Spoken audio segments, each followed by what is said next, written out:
Boy, it's September 6th, and it's episode 147, and this is a Fantasy Football Auctioneer podcast. The Fantasy Football Auctioneer podcast is the official podcast of thefantasyfootballauction.com, the internet's only website dedicated to fantasy football auctions. You can follow us on Facebook and facebook.com/fantasy football auctioneer, or you can follow us on Twitter and Instagram. We are at Fantasy Auction. Got a good show for you tonight. Tonight we're going to break down another auction, auction that Blister just did. I think it was last night. And just an attempt to try to get you ready for those last-minute drafts you might be doing this week and getting things rolling because football starts on Thursday. I'd say, of course, I'm just going to say, but of course, we only have one guy here, and then we'll say it will be a little bit more exuberant when both guys are here. But anyways, it's just going to be two of us tonight. Blister's here. He's only got 2 drafts left to go. Blister, how you doing tonight? Great, man. Yeah, actually, at the time that this script was written, I thought I had 2 drafts left, but I realized I forgot. I've been drafting a buddy's team, lives out in BC, and that's tomorrow as well. So I got, and he's won it 3 of the 4 years that I've drafted it. So he wants me to draft his team again. So that is tomorrow night at the same time as the big Canadian football writers. Canadian fantasy football writers. So 2 online tomorrow night. So, and then we got the big couples draft Thursday night. Try to get the wives into this a little bit. It can't hurt. I didn't know if that's crossing the line or not. You know what I mean? Like, is that bringing them too close into the world, or does it let us watch just a little bit more football?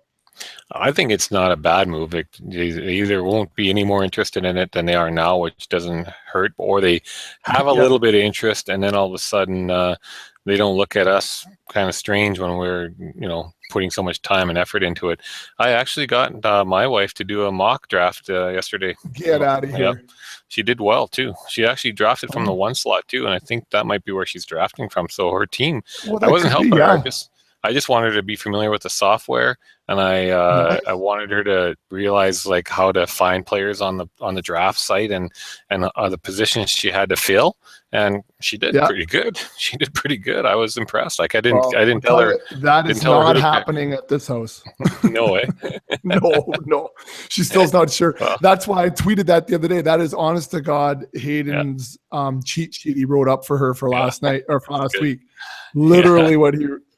So I apologize, Slim, for the Ted Ginn Jr., but he does play a lot of Madden. So,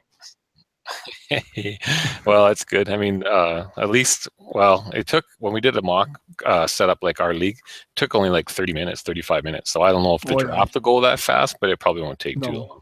But you know what? Like, why not just get her on Fantasy Football Calculator or something? I know it doesn't teach her the software, but at least you see what it looks like super fast, right? In about 5 minutes, you can get that rolling. Oh yeah, that's nice. Yeah. Anyways, let's get this thing rolling because we're gonna try to be short and sweet tonight. So if you guys are ready, then I'm ready. Let's cock the hammer. It's time for action. So like I said, we got a good show tonight. We're going to just do a quick little recap of Blister's latest auction. You through some fantasy football news, buy or sell, and just I guess touch up and sand off any little rough edges you might have heading into your last few days of the off season before football does begin. So without further ado, let's get into the first segment. This one's called Fantasy Football Auction News, Buy or Sell. All right, so buy or sell, we take a look at some news items, and our analysts take a look at the fantasy implications of said news item. First one here, Blister, Cowboys beat running back Lance Dunbar. Could be the X factor. So it's according to ESPN. We're wondering about how much of an X factor Lance Dunbar will be against the Giants. He's made a tremendous recovery from the torn anterior cruciate and the torn patellar ligament suffered in week 4 of last season and should be ready to roll week 1. Dunbar did not play in the preseason, but he's been back to practice for the last 2 weeks. Lester, buy or sell? Dunbar could be a serviceable flex in PPR leagues.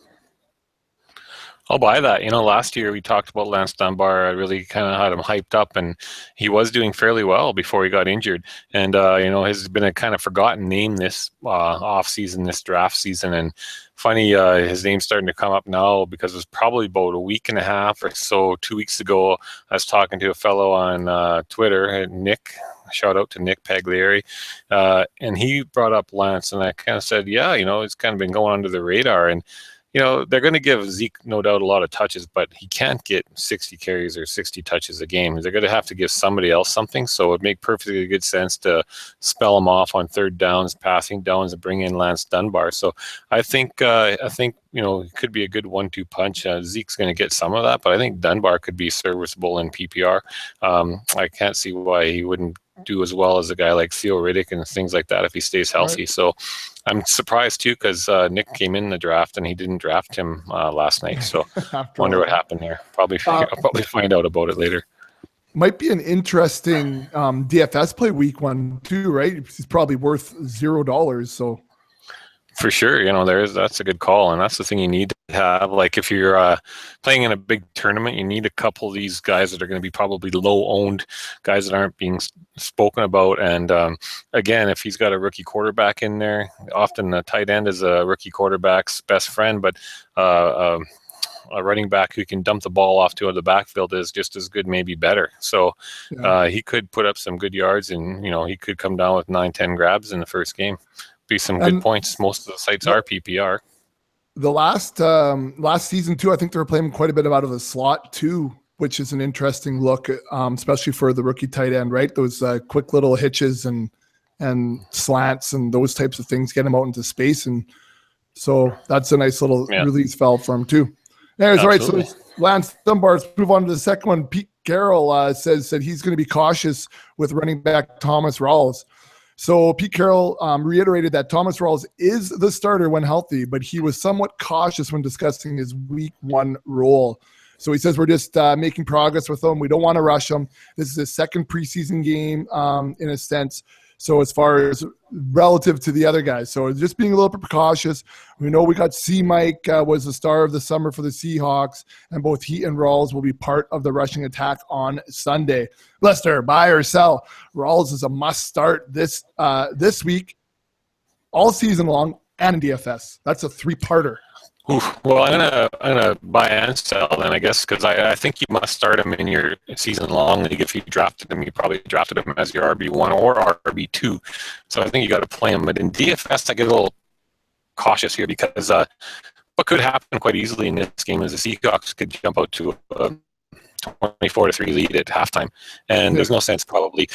They will run the ball, but if Rawls is coming in not maybe 100% and also just coming off an injury, then there's no sense really to run him too hard in the second half. They'll probably give Christine Michael some more carries, and maybe even a couple other backs will get the odd series. So that worries me in DFS because he could have a decent first half and could be cruising along, and then play very limited snaps in the second half, especially the way the Vegas odds are looking at this game and the way it could easily unfold at home in Seattle, first game of the year.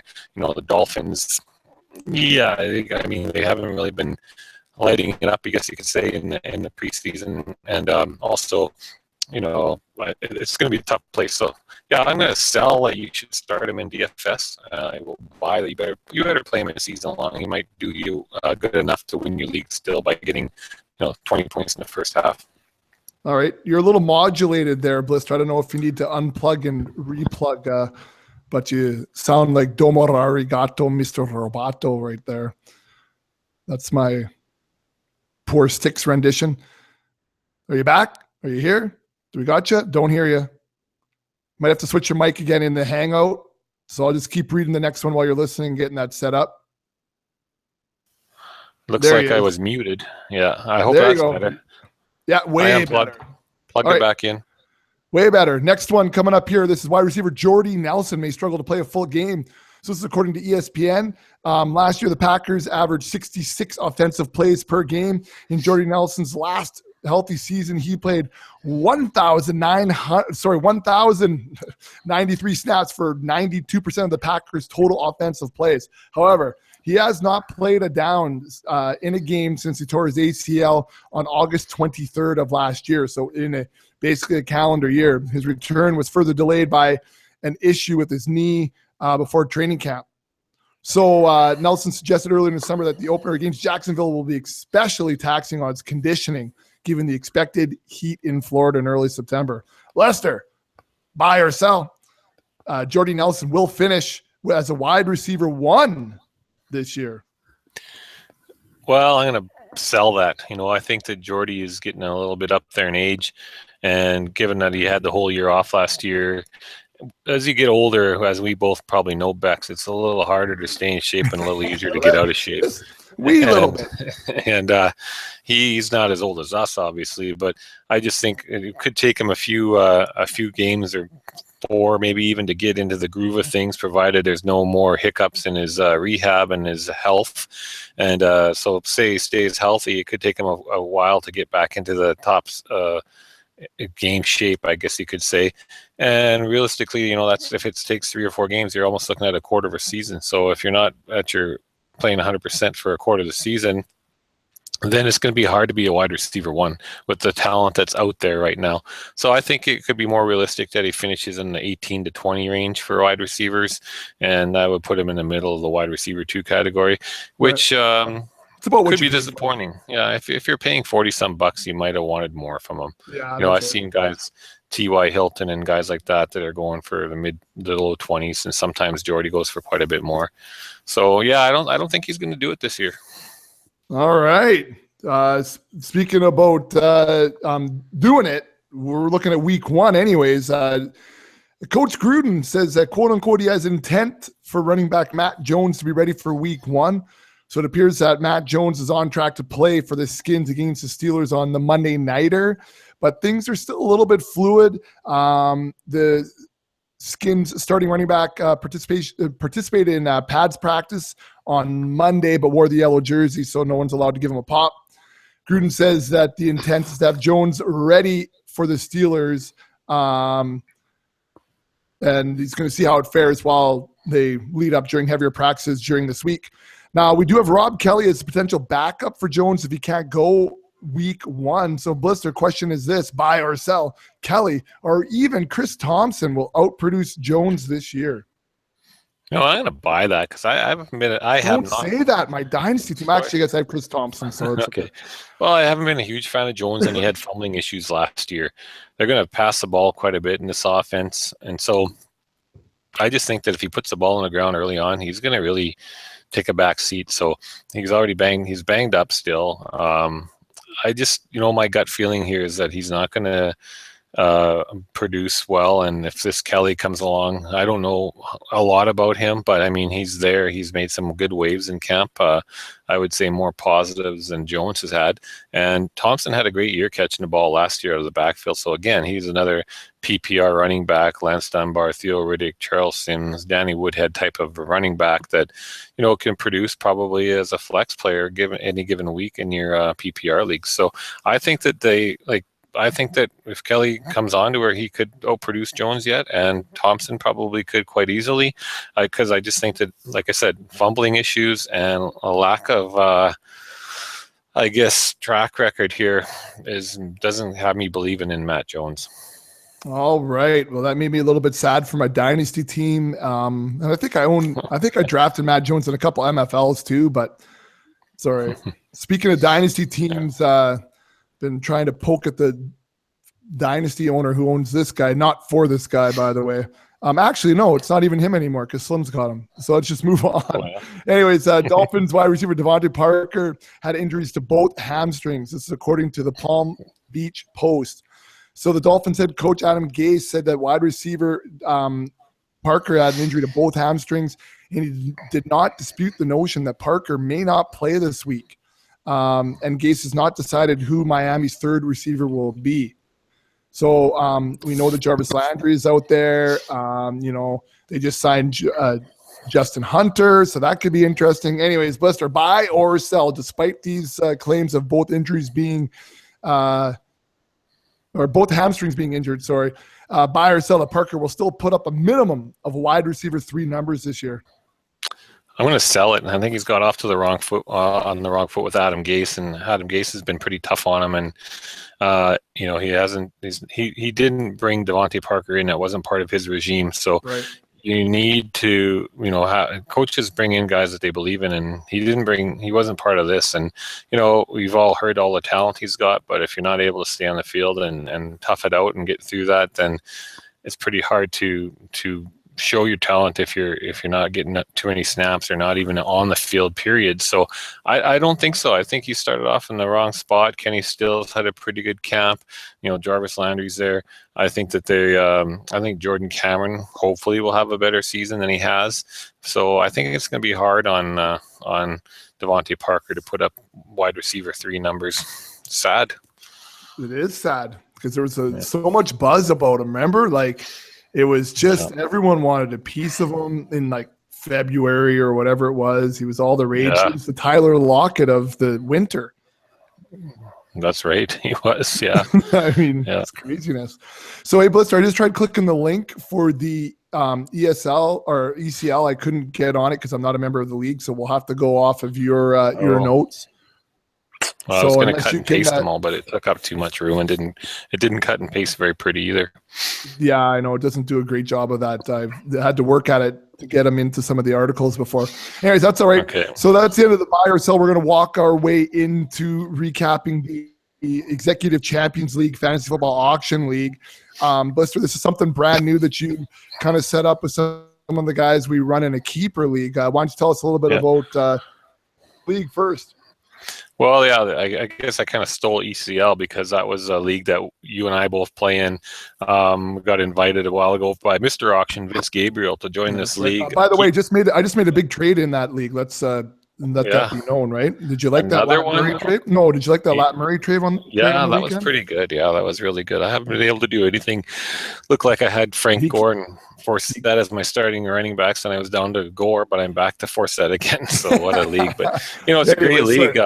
I guess we should throw out there 2 years running, second in the first year, first in the second year. That's not bad. That's right. Yeah, that's not bad. Now I broke away, so now it's going to be the two of us. Yeah, I know. And at first your team looked crap, and now it looks a lot better. Now they're going to think that you. I'm not minding my team all of a sudden here. Yeah, all of a sudden I like your team a lot better, and that's sad because now they're going to think you're the brains behind this operation, and that's going to hurt, man. It's going to hurt. It's going to hurt. No, that's okay.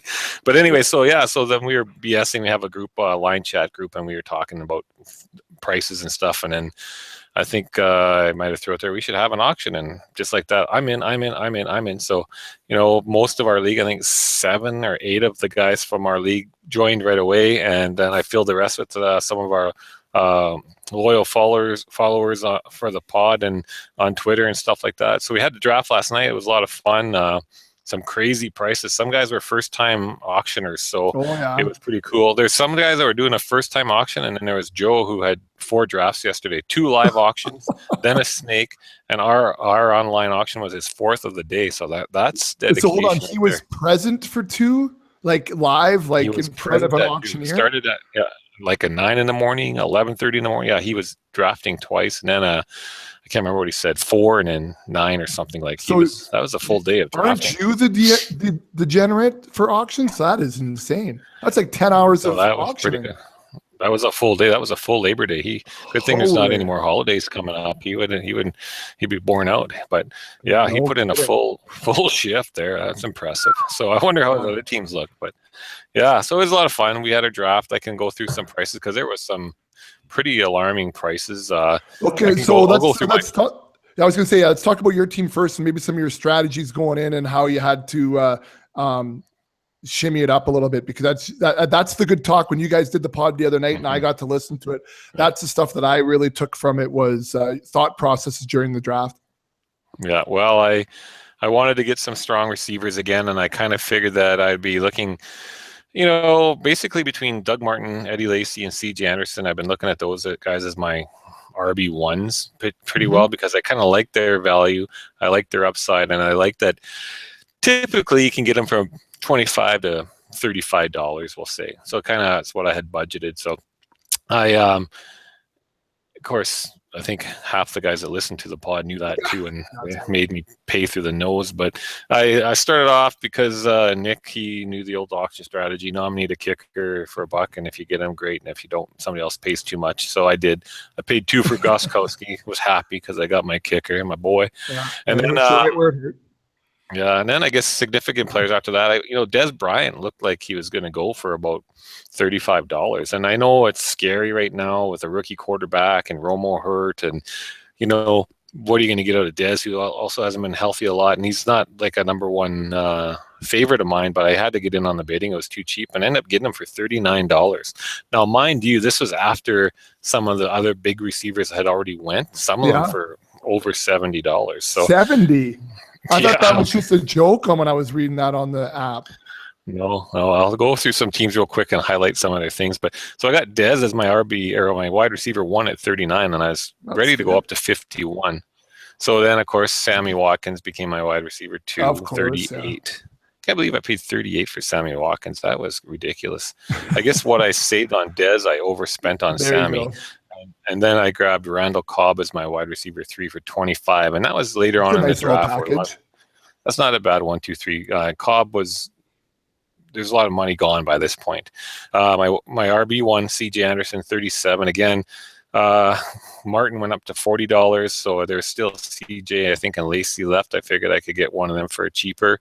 Well, not much. I paid 37, and I can't remember what Eddie Lacy went for. It was up there in the high 30s as well. Maybe 40. I'll double check. And then DeMarco Murray was my RB2 at $20. I was quite happy at my tight ends because I got Travis Kelce for only $5, and later on I put in a bid on. I was going to spend $1 or $2 on another tight end, figuring I would be like a Zach Miller or something. But I got Delaney Walker for $4, so there could be weeks where I play them both. You know, probably a few. Tom Brady I got for $5. So later on, when everyone was getting broke, I nominated Eli Manning for $2, and nobody really could afford to go above him at that point. But at the same time, there was a lot of other quarterbacks left, like quite a few quarterbacks left. So I wanted Eli because I knew he had a good strength of schedule, and he can replace Tom for the first 4 weeks. So I got Eli to start. Got the Cardinals defense for $2, same thing. I think Nick nominated for $1. I went over at $2, and that was that. And then Sterling Shepard for $5. Justin Forsett for $6, Charles Sims for $4, Blount for $2, Rashard Matthews for $2, Mohamed Sanu for $1, and Malcolm Mitchell for $1. When all those guys basically on my bench, I mean, other than Forsett, I couldn't afford a whole lot of other guys, and when time came up, there was a lot of guys going for $1 that I couldn't afford to bid $2 on. So it was too bad because I couldn't pick anybody off. So I took what I got. But you know what? In all reality, my bench will change. Most of these guys will change. Only one problem I had, again, I was scared to reset the draft, Bex, because you know the trouble we had. I could swear I had it set up as a waiver wire, like $1,000 fab budget. And when I went and checked the settings, it was set up just as a waiver wire, like ranking you're ranked according to how you're ranked or whatever that week or first come. You might be able to still change that because mine was resetting the draft because of the order, but. Yeah, I tried, and then I couldn't get through. And of course, I was on a chat line and with ESPN today, and there was just nobody was answering it. There was like 33 callers ahead of me, and so I sent them an email. We'll get right back to you. They never got back to me, so kind of disappointing service. But it shouldn't be hard for them to go in. They didn't even tweet me back either after all that. I was in a big panic, and I sent out the tweet. Not even a little heart or nothing.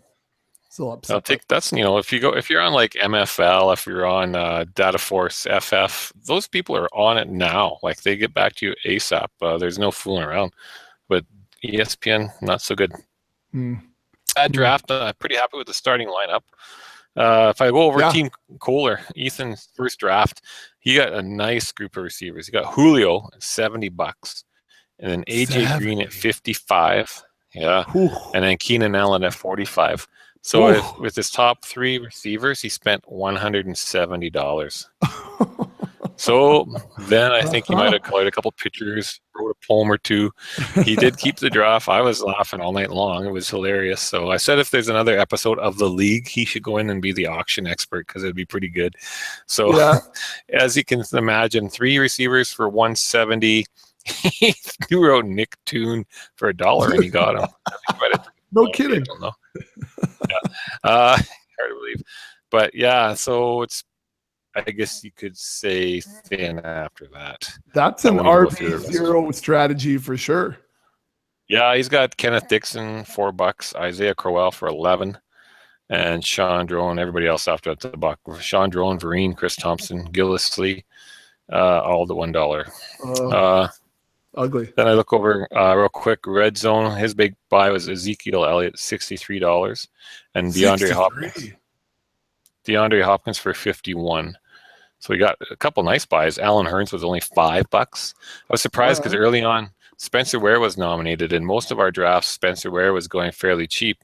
But because, now he's probably going to start week 1, he went for $15. But probably one of the best deals of the night, too. He got Cam Newton for only $15. So that's pretty sweet. Yeah. Willie Snead was 7. Go down to Team Rusty Jordan here. You paid $55 for Adrian Peterson. Jordy Nelson, $39. Devante Moncrief was $20. That's not too bad, I don't think. Jeremy Macklin was only $17. Really, it was getting to that point. Devante Moncrief, yeah. That AAV has just gone up and up and up. Yeah. Foster was $15. Amir Abdullah, $10. And that's, a bunch of dollar. And then JFK paid $53 for Allen Robinson and $55 for Lev Bell. And he got D'Angelo for $10 as well. Okay. So that's where his big spenders were. Latavius was 22. You got Andrew Luck for only 11. So that's not too bad. D-Jax was 10 and Jordan Matthews was 8. So Gio Bernard was 9. Kind of outbid me. Some of those guys that I was interested in, but I couldn't afford them. Team Nick Pagliari, Antonio Brown, $73. Woo! Brandon Marshall, $43. Olsen, $12. Forte, $12. Drew Brees for only $4. That's a steal and a half. Nice, yeah. Rashad Jennings, $6. He always goes for about that. I was hoping to get him on my team, but no. Larry Fitz for 11. Woodhead for 10. Crabtree for 12. That was at the point in the draft where I could only really afford one more decent player. I really wanted Crabtree, but I didn't have $12. I could only go as high as 11, so I couldn't get him.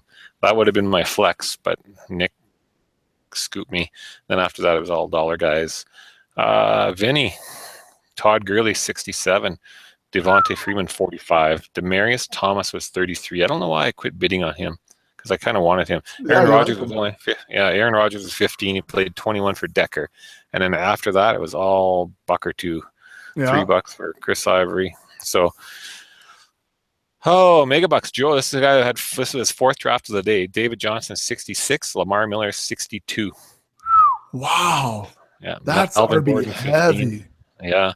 Melvin Gordon for 15. Dougie Baldwin is one of his top receivers. And Dougie Truss. So that's $13. And then it was all $1 or $2 after that. That's 13 for Doug Baldwin, though, is a nice price. That's not bad at all. He's been going for more than that. 70. Yeah. Then you got a lot of guys that I would like, but he nominated him and I couldn't get him. Mike from off of Twitter got Kevin White for $8. I should have went on that. Golden Tate for 20. Cooks for 22. Brandon Cooks, 22 only. Nice. That's pretty cheap. When guys are spending $60 and $70 on guys, there has to be value somewhere. Yeah, well, that's where the value started being like the T.Y. Hilton, Brandon Cooks, Thomas Rawls for 30, Hyde for 11, Jones for 10, Benjamin for 13, Marvin Jones for 17.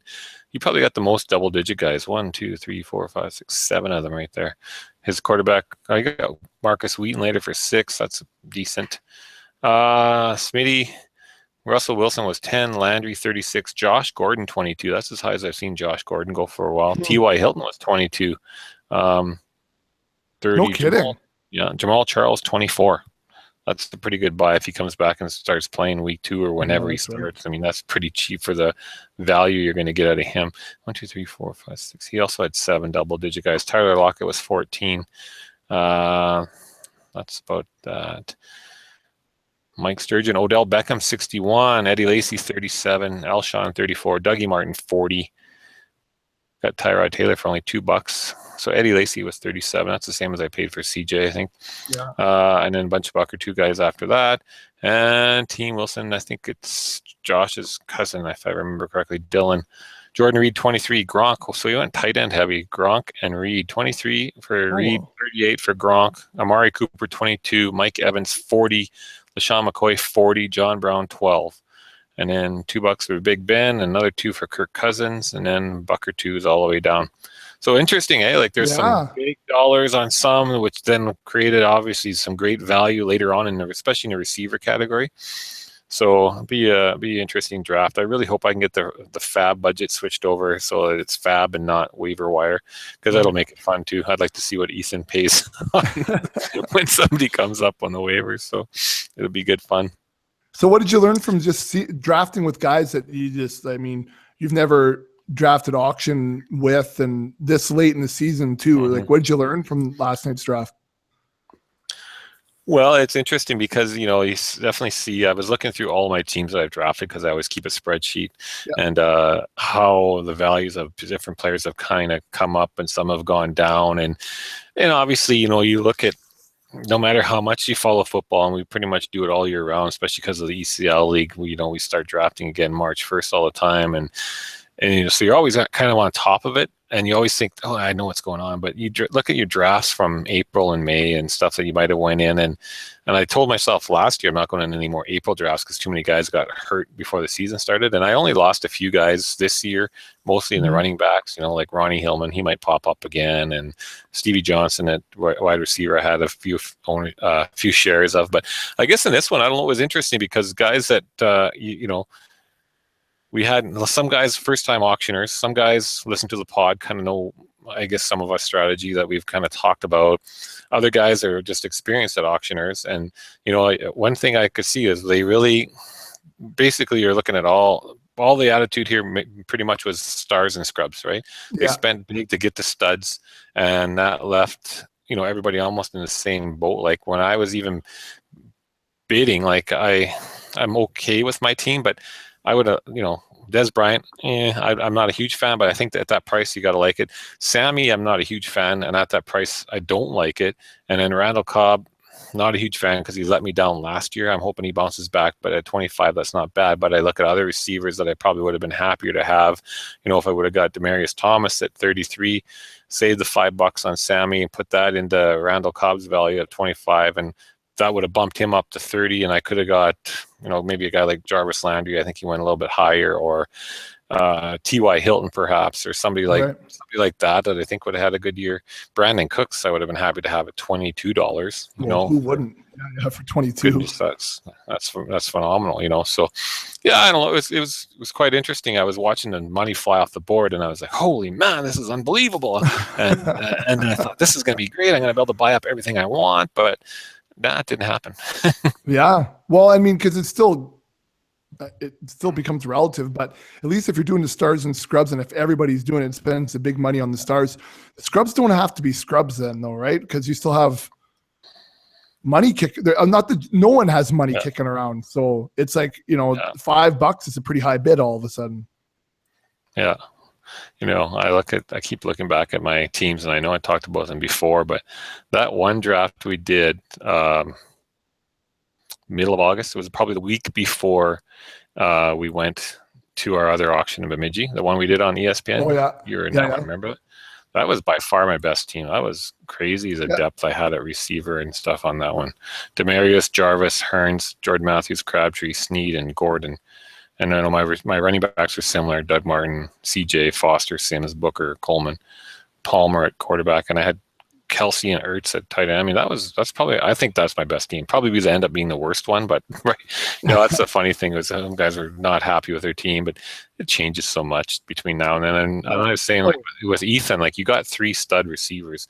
You can easily find guys I think anyways, for running back off the waiver wire that, like your Thomas Rawls from last year and guys like that could end up being from when they starting an RB1. Like, that happens all the time. It's not easy to do that with your receivers. So he's got 3 beasts at receiver. I'd love to have them. And I'd feel much more comfortable trying to fill in the running back holes. Tight end is easy to stream. Quarterback, all the rest of that. When you got stud receivers, I think I'd be interested to see how it does in the end, because I really think he could put that together as long as the 3 big studs stay healthy as well.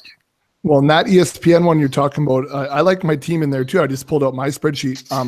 Phillip Rivers and Andy Dalton, a quarterback. I have Lamar Miller, Lat Murray, Gio Bernard, Duke Johnson, Theo Riddick as my running backs. My receivers are Julio and Amari Cooper, Marvin Jones, Funchess. I have Sammy Coates, Terrence Williams, blah, blah, blah.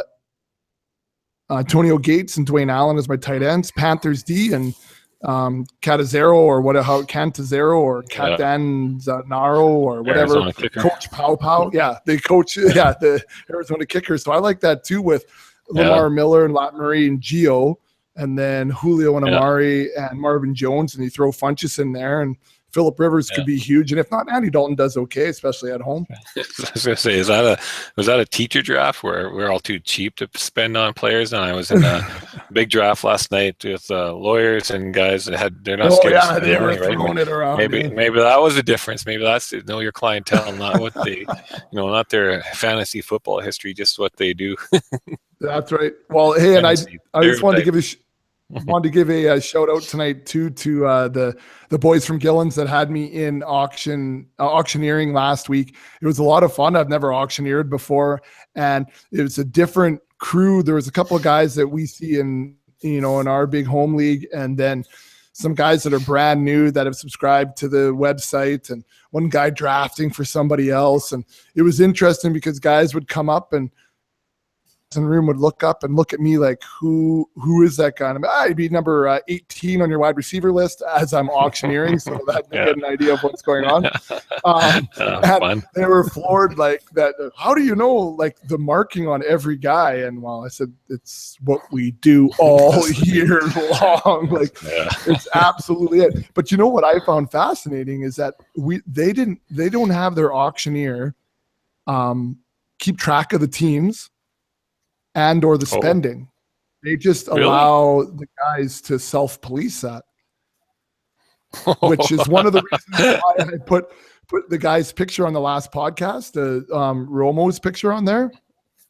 Did you see that? Did you see the graphic on there? It's a beautiful picture of him. It's from the side of a bus, that picture. You got to check it. You got to go to the website and see it, thefantasyfootballauction.com.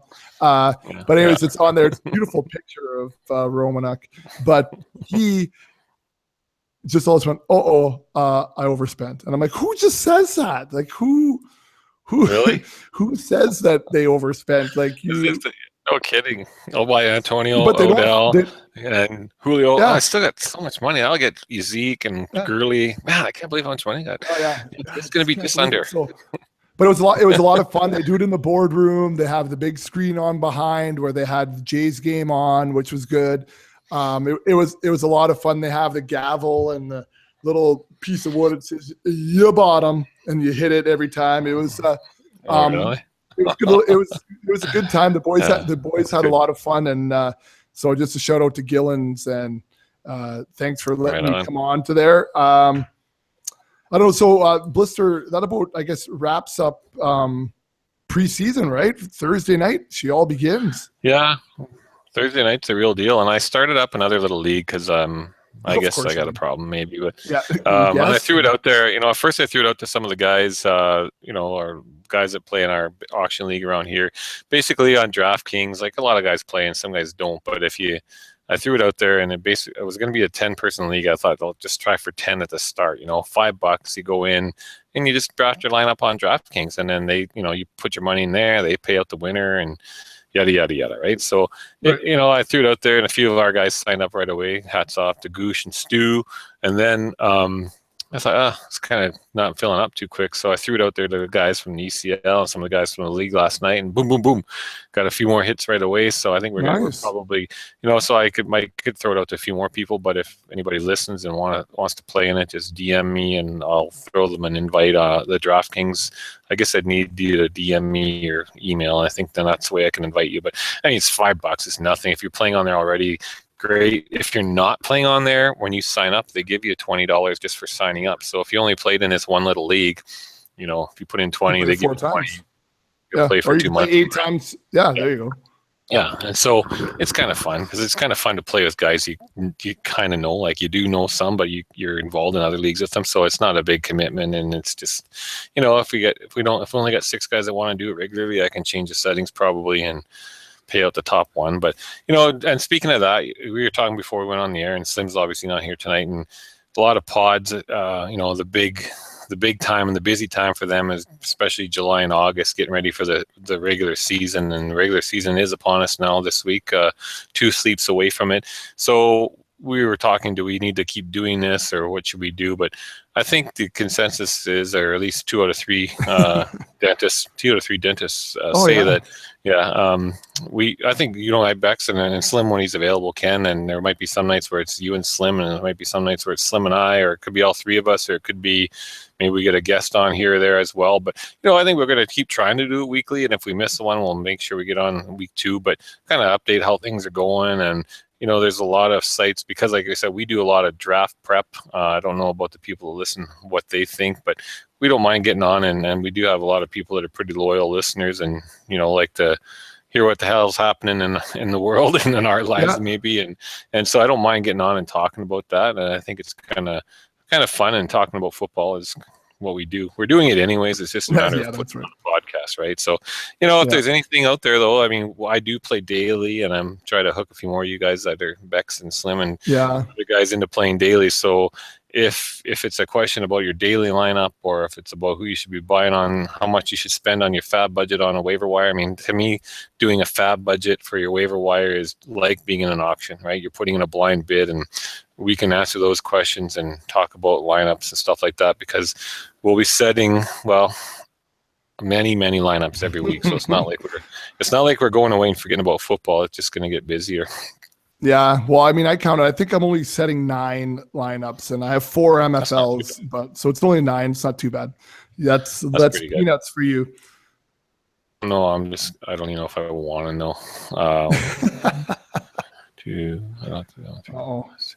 Carry the 1. Exponent. Think about. I probably have about only a dozen, and then like you, not MFLs, but I did a draft and goes on Scout. Yeah. So I don't have to worry about those. And if I keep it there, which I should. You still have 3 more. Oh, only 2 more you have to set. I kind of keep an eye on Herbies and just tell them what to do. But so I think a dozen, and then the daily stuff, which I like to dabble in. Still think that, I'd love to.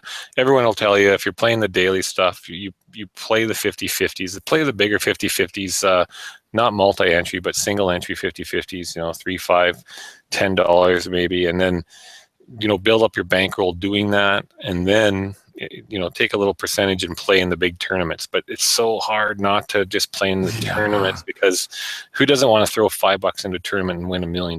Like, come on now. It's just who doesn't go out and buy a lottery ticket, a Powerball or a Lotto Max or something in Canada and think that what the hell, if I don't have a ticket I can't win. But at least when you're playing fantasy football and doing it, you feel like, because you're doing so much of it, you have a little bit more knowledge and a little bit more chance of getting it right. But it's pretty darn tough if you go into it thinking that you're going to win big bucks in those tournaments. It's probably not going to happen. So nickel and dime your way up till you can get a bankroll where you don't mind putting some money into those other ones, into the tournaments. But good advice. It's fun. If it's true. It's what all the experts will tell you.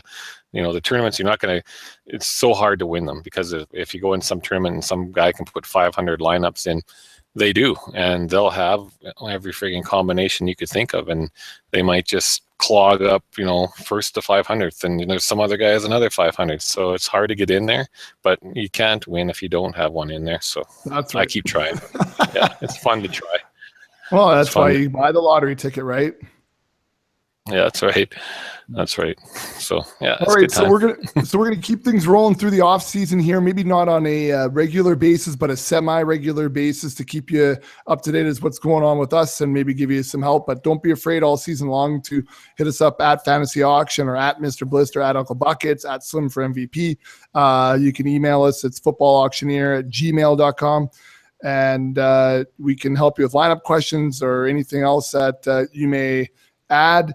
I want to thank everybody that supported the website during the off season here, the many subscribers that jumped on and took a look at all the information we had that was auction specific. So thanks so much for you guys for helping us make this all happen. If you want to help support the podcast, feel free to head on to wherever you're listening to the podcast right now and give us a rank and a review. That would be awesome. Helps us move up the ranks, and it also helps to spread more auction love around the fantasy league. It's a love in Blister. McLovin. That's right. Every expert out there will tell you that once you go auction, you never go back, and yet nobody talks about auction. And that makes no sense. It makes no sense to me. So, anyways, it's been a fun off-season, Blister. I thought we really cranked out a lot of good stuff as far as the podcast goes and the website goes, and bigger and better things for next year. Apparently, crossing my fingers, I talked to the app guy last night, and I'm going to see a tester this week. The actual prototypes. Well, wouldn't that be something? It could be something. So be on the lookout for that come next year too. Oh, baby, once that gets rolling. Nice to have a little app, little pocket, something in your back pocket for when you go to your auction. And I think I do that right now with pen and pencil. Like every time I buy a guy, I recalculate everything I'm going to do and recrunch my numbers, and then sometimes still end up with guys I don't want. But that's the way it goes. So it'd be a little app that does that, but then also too that you can put on your phone and link it to the if you're a member of the site, a link to our content that way, and link to the podcast and do all that stuff. So we're in the works for all of that stuff. So thanks everybody for support all off season. Good luck to everybody week 1, and I guess Blister, we'll see everybody the next time we're up, and next week or in the next couple weeks or so. And I don't know. I got nothing else to add. Anything else to add, Blister? No, I just want to reiterate what you said. Thanks to everybody for supporting us over the preseason, and good luck to everybody as they get ready. I mean, the real season starts now, so all your homework was for, and don't just stop there. You're going to have to play that waiver wire to be successful. That's right. Follow us. We'll still answer questions. We'll still get your we'll tweet stuff out. We'll answer it in Gmail, and we'll answer it on the podcast. And thanks a lot, and look forward to keeping her going. The auction is only 1/3 of your season. You have to beat the crap out of your league on the waiver wire, and you have to set the lineup properly. That is right. It's so weird. You just spend months and months and months of prep to draft your team, and then a lot of guys think they can just coast because they have this sweet looking team on paper. That's only part of the work. It's like offense. You still need to have the defense and the special teams to win that championship. Yeah, I've always, for the last few years, I've always charted every team I've drafted, but I should be charting every team I've finished the year with, and compared how many guys are the same and how many are different. Sometimes you get injuries, and sometimes guys don't produce, and sometimes better things come up in the waiver wire. And in all honesty, I'm pretty sure that if I have 8 bench spots, those 8 spots will change multiple times over the course of the season. So you have to stay on top of that. Yeah, you have to be willing to make those moves and drop that guy you spent $5 on. That's right. You gotta be gutty. Anyways, all right, Blister. So that wraps it up the preseason, and good luck to everybody on week 1. Don't forget to rate and subscribe, and leave a comment for us. And Blister, I don't know. I'm spending all week in the rink, so I don't know when I'm going to see you. Probably somewhere on the chat app on the phone, guaranteed. Especially shout out to ESPN for the message. No, Yahoo. Oh yeah, no, not shout out to ESPN. We don't like the customer service, bad. No. But the Yahoo Messenger. That was a nice find. Anyways, I was talking smack to the Hill boys just because it was so fun, and who knows? They're not going to look at it. Yeah. It'll take them 2 years to figure out what that is, but it was fun because I was throwing them insults. It was great. So shout out to the Yahoo, the Messenger on there. So it keeps the trash talk alive, and it adds the gifts, which if you follow me on Twitter, I love it. So shout out to them on that. Anyways, Blister, I don't know if you're at the rink this week, I'll see you there. And for everyone else, I'll see you when it's springtime in the Rockies.